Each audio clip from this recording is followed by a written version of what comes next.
My name is Sophie Carter. I'm 24 years old, and I live in a small apartment in downtown Chicago. I work as a graphic designer, and like most people my age, I enjoy unwinding with friends.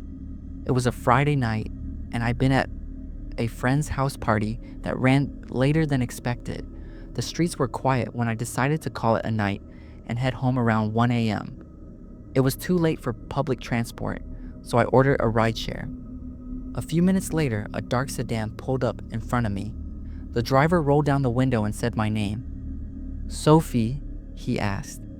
His face was partially shadowed by the dim streetlights, but the car matched the description on my app, so I nodded and got in.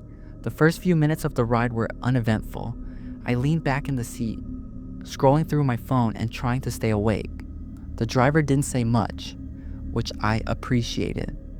But about 10 minutes into the ride, I noticed something strange. The route on my app didn't match where we were going. The driver had taken an unexpected left turn instead of staying on the main road. Excuse me," I said, leaning forward slightly. "I think you missed a turn."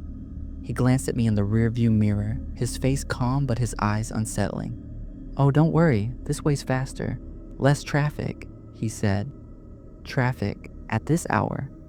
His explanation didn't sit right with me. The city streets were practically empty. I glanced at the app again, and the ETA had increased. My heart started to race. I tried to keep my composure. "Are you sure? The app is showing a different route." He didn't respond this time, just kept driving. That's when I noticed the doors. I reached for the handle to test it, but it wouldn't budge. The child lock was on. My stomach dropped. I knew I had to act fast. Keeping my movements subtle, I opened my messaging app and texted my best friend, Emma. "Something's wrong. I'm in a rideshare. Here's my location." I added the driver's description: dark sedan, male, mid-40s, brown hair. The driver turned onto a poorly lit road leading to an industrial area. My hands were shaking, but I tried to stay calm. I texted Emma again. "Call the police, now." "Hey," I said, trying to sound casual, despite the fear in my voice. "Where are we going? This doesn't look right." His tone turned cold. "Relax, we're almost there." I didn't ask where. I knew better than to provoke him.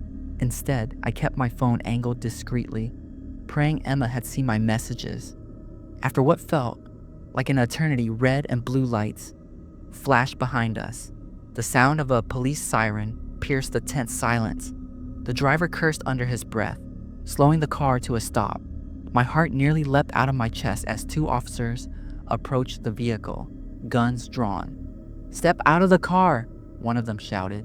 The driver reluctantly unlocked the doors, and I scrambled out, tears streaming down my face. It turned out the man wasn't affiliated with the rideshare company at all. He had a fake decal on his car and a criminal record for assault. Emma's quick response had saved me. She has shared my location with the police, who intercepted the car just in time. Even now, I can't stop thinking about what could have happened if I hadn't trusted my instincts or sent that text. I haven't taken a rideshare alone since that night, and honestly, I don't think I ever will again.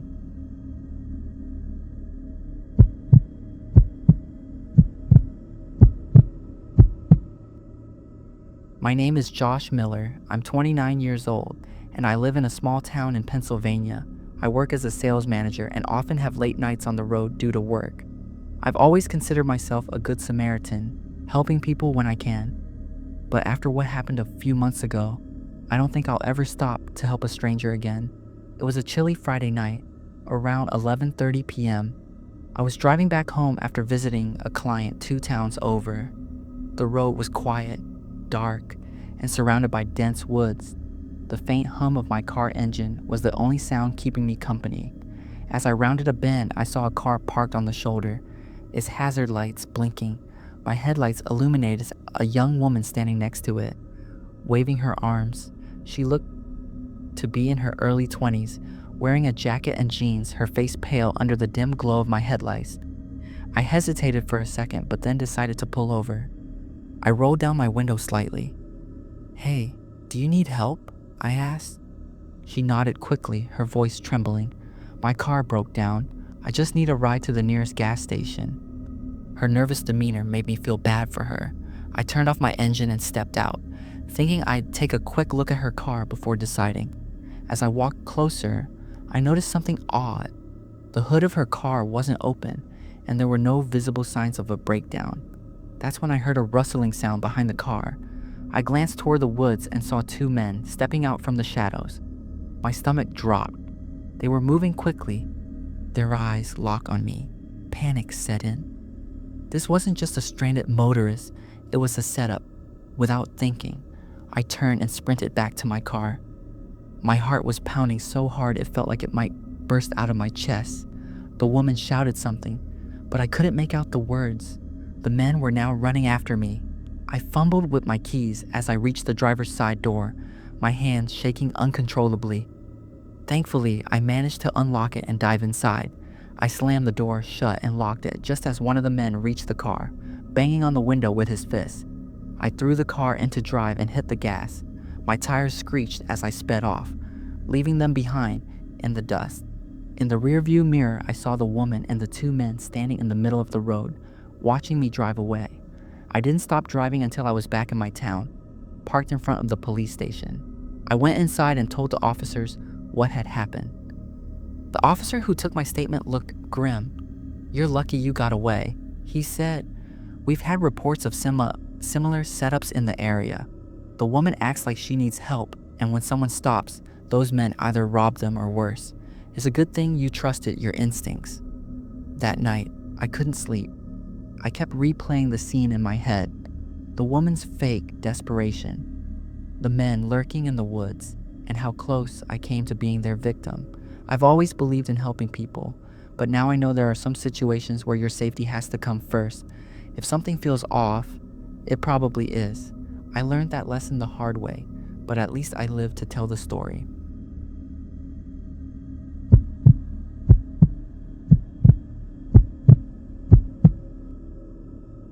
My name is Clara James. I'm 27 years old, and I live in Houston, Texas.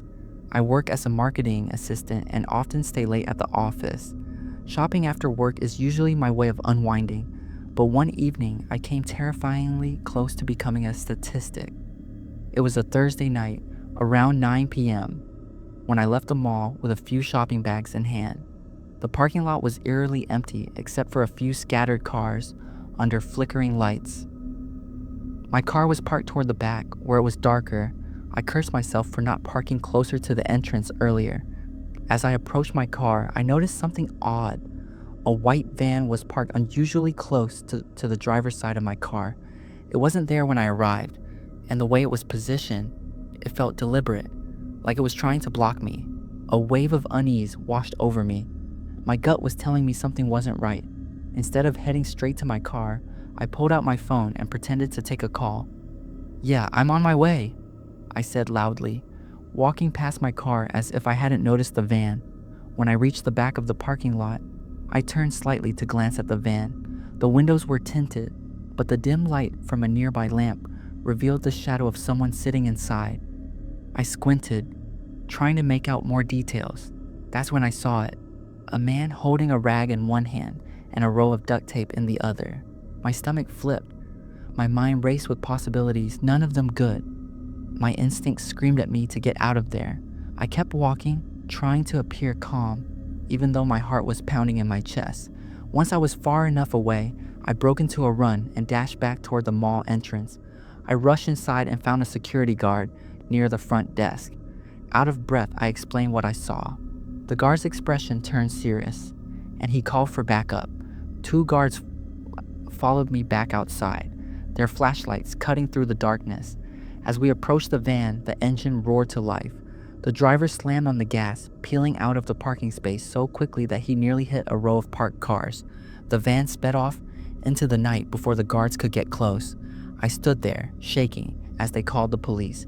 A few hours later, officers found the van abandoned a few miles away. Inside, they discovered zip ties, a bottle of chloroform, duct tape, and fake license plates. Hearing that made my stomach turn. The thought of what could have happened if I had walked straight to my car still haunts me. For weeks after, I couldn't shake the feeling of being watched whenever I was alone in a parking lot. I've since started carrying pepper spray and parking as close to entrances as possible, but the fear lingers. That night, I learned that trusting your instincts can mean the difference between life and death. I was lucky, but I know others might not be. If something feels off, don't ignore it. Your gut is often your best warning system.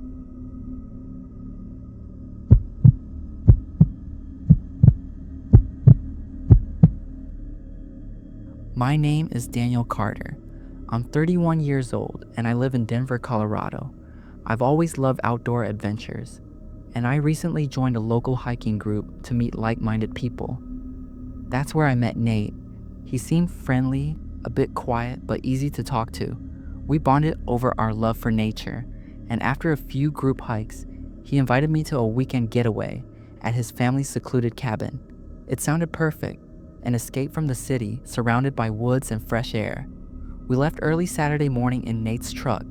The drive took over 3 hours, and as we got closer, the roads became narrower and less maintained.